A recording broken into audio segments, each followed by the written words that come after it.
पूरी बड़ी जानकारी आपको दे दें। राजस्थान बीजेपी का आज दिल्ली में चुनावी मंथन होना है। बीजेपी कोर ग्रुप के साथ चुनाव पर रणनीति बनेगी। दोपहर 12 बजे बीजेपी अध्यक्ष के आवास पर मीटिंग होनी है। संगठन महामंत्री बीएल संतोष भी मौजूद रहने वाले हैं। राजस्थान बीजेपी से जुड़े दिग्गज नेता मौजूद रहेंगे। तो ये बड़ी जानकारी आपको दे रहे। देखिए, दोपहर 12 बजे बीजेपी अध्यक्ष के आवास पर बैठक होगी और संगठन महामंत्री बीएल संतोष भी इसमें मौजूद रहेंगे। काफी महत्वपूर्ण ये बैठक मानी जा रही है। राजस्थान बीजेपी के दिग्गज नेता इस बैठक में मौजूद रहने वाले हैं। इस वक्त की ये बड़ी जानकारी आपको दे रहे हैं। राजस्थान बीजेपी का आज दिल्ली में चुनावी मंथन होगा और देखिए, बीजेपी कोर ग्रुप के साथ चुनाव पर रणनीति बनेगी कि आने वाले दिनों में चुनाव है तो किस रणनीति के साथ चुनाव में उतरा जाए। ज्यादा जानकारी के लिए संवाददाता लखवीर हमारे साथ फोन लाइन पर जुड़ चुके हैं। लखवीर, देखिए, आज दिल्ली में यह बैठक होने जा रही है, काफी महत्वपूर्ण मानी जा रही है। राजस्थान बीजेपी के दिग्गज नेता इसमें मौजूद रहेंगे। कितने बजे से बैठक शुरू हो जाएगी? जी बिल्कुल, भारतीय जनता पार्टी की दूसरी लिस्ट को लेकर काउंटडाउन शुरू हो गया है और आज पूर्ण मंथन है राष्ट्रीय राजधानी में। दोपहर बाद ये बैठक प्रस्तावित बताई जा रही है। हालांकि पहले 12 बजे का समय था, लेकिन कल देर रात को जोधपुर से भारतीय जनता पार्टी के राष्ट्रीय अध्यक्ष जेपी नड्डा को दिल्ली आना था, लेकिन खराब मौसम होने की वजह से उनका विमान टेक ऑफ नहीं कर पाया वहां से। अब सुबह वो वहां से रवाना होंगे। जैसे ही वो दिल्ली पहुंचेंगे उसके बाद ये बैठक आहूत होगी। दोपहर 12 बजे का समय प्रस्तावित है। काफी महत्वपूर्ण आज का ये मंथन है क्योंकि भारतीय जनता पार्टी की दूसरी सूची जारी होनी है। ऐसे में फाइनल एक्सरसाइज की जाएगी, फाइनल होमवर्क किया जाएगा, क्योंकि दूसरी सूची जो आएगी उसके नामों पर मंथन किया जाएगा। करीब 80 से ज्यादा नामों की दूसरी सूची जल्द जारी होने वाली है। हालांकि 41 नामों की सूची भारतीय जनता पार्टी पहले राजस्थान में जारी कर चुकी है। 41 नामों की सूची में 7 सांसदों को उतारा गया है। ऐसे में अब प्रयास ये लगाए जा रहे हैं कि अब भी भारी भरकम सूची आएगी, क्योंकि अभी जो सूची जारी की है वो अधिकांश सीटें वो हैं जहां पर भारतीय जनता पार्टी कमजोर मानी जाती है। लेकिन अब उन सीटों पर अपने प्रत्याशियों को उतारा जाएगा जो कि बीजेपी की फेवर की सीट है और वहां पर विरोध भी थोड़ा ज्यादा हो सकता है, क्योंकि लगातार कई जो प्रत्याशी हैं, कई जो दावेदार हैं वो वहां से टिकट मांग रहे हैं। ऐसे में एक व्यक्ति को टिकट मिलना है, तो वो एक व्यक्ति कौन हो ये फिलहाल तमाम जो लोग हैं वो स्क्रूटनी कर रहे हैं कि जिताऊ व्यक्ति को टिकट दी जाए। तमाम प्रदेश के जितने भी दिग्गज नेता हैं वो इस मंथन में जुटे हुए हैं और आज जेपी नड्डा और संगठन महामंत्री बीएल संतोष के साथ तमाम राजस्थान कोर ग्रुप बैठेगा। कल देर रात से ही तमाम राजस्थान कोर ग्रुप के नेताओं का दिल्ली पहुंचने का सिलसिला शुरू हो गया है और आज सुबह तक तमाम लोग दिल्ली पहुंचेंगे और दोपहर बाद जेपी नड्डा के साथ महत्वपूर्ण मंथन है। आयुषी, बिल्कुल लखवीर, आप नजर बना करके रखिए, आगे भी आपसे अपडेट लेंगे। फिलहाल शुक्रिया तमाम जानकारी साझा करने के लिए।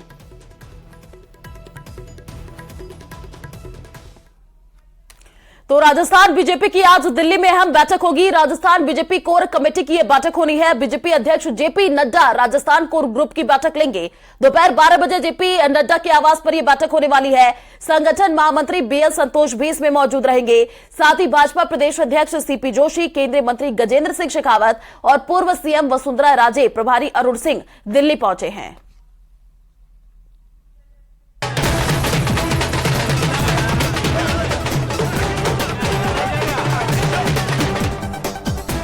तमाम कोशिशों के बाद भी राजस्थान बीजेपी में गुटबाजी को केंद्रीय नेतृत्व खत्म नहीं कर पाया। चुनाव में गुटबाजी से होने वाले नुकसान से बचने के लिए केंद्रीय नेतृत्व ने कई महीनों पहले नई स्ट्रेटजी पर काम करना शुरू कर दिया था। अब इस स्ट्रेटजी को इंप्लीमेंट किया जा रहा है। बीजेपी का केंद्रीय नेतृत्व इस बार कार्यकर्ताओं के भरोसे ही राजस्थान में सत्ता वापसी के जरिए चुनावी मैदान में कूद गया है। इसीलिए साल भर कार्यकर्ताओं को अलग अलग ट्रेनिंग के बावजूद चुनाव का ऐलान होने के बाद भी कार्यकर्ताओं की विशेष बैठकें ली जा रही हैं। बीजेपी के राष्ट्रीय अध्यक्ष जेपी नड्डा का दौरा भी इसी कड़ी में देखा जा रहा है। दोनों बैठकों के अंदर हर जिले में जो बैठक ली है उसके अंदर जिला अध्यक्षों को पिछले 3-4 महीने जो कार्य सौंपा उसके अपना व्रत रखा सभी ने कि जो जो आपको जिम्मेदारी मिली, चाहे मोर्चा सम्मेलन हो, पेज प्रमुख बनाना हो, बूथ समिति और भी अन्य जो काम सौंपे उसका क्रियान्वयन कैसे कितना किया है, तो वो सबसे पूछा भी और जानकारी ली। साथ ही साथ उन्होंने अपनी ओर से ऐसे सूत्र दिए जिसके कारण हम आगामी दिनों में जब जनता के बीच में जाएंगे तो किस प्रकार प्रभावी रूप से जनता को अपने साथ में लेकर भारतीय जनता पार्टी के वोट बैंक को आगे बढ़ा सकें। वोट बैंक के साथ साथ ही जो हमारा दलित वर्ग है उनके साथ भी हम ठीक से संवाद स्थापित कराकर उनको भी साथ में लेकर भारतीय जनता पार्टी को अजय बनाने के लिए जो उन्होंने सूत्र बताए हैं, मेरा मानना है और भी कई विषय रखे उन्होंने। हाल ही में पीएम मोदी ने भी अपने बयानों के जरिए पार्टी की नई स्ट्रेटेजी की ओर संकेत दिया था। पीएम मोदी ने पहले जयपुर और फिर चित्तौड़गढ़ में कार्यकर्ताओं को संबोधित करते हुए साफ संदेश दिया था कि चेहरे के बजाय कमल का फूल ही हमारी शान और पहचान है।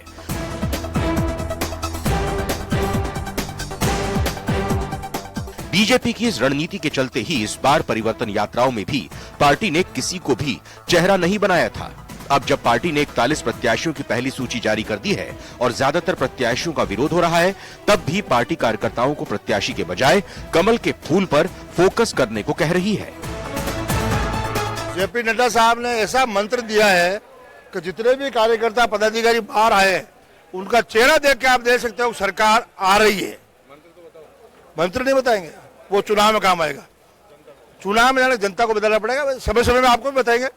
लेकिन ये बात जरूर है पक्की, जो पार्टी मेवाड़ फतेह करती है उसी की सरकार बनती है।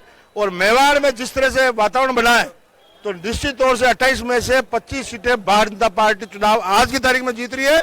और 3 में कहीं मुकाबला है तो उसमें भी हम रणनीति बना रहे हैं कि उनको भी कैसे जीत सकते। बीजेपी की पहली लिस्ट जारी होने के बाद हो रहे विरोध को भी पार्टी गुटबाजी के रूप में देख रही है। बीजेपी की रणनीति है कि विरोध करने वाले नेताओं को सिरे से ही खारिज कर दिया जाए।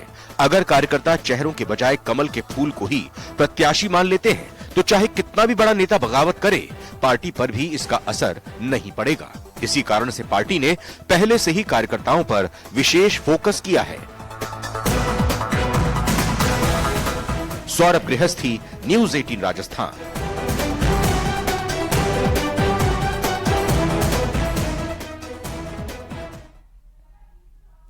ईआरसीपी यानी पूर्वी राजस्थान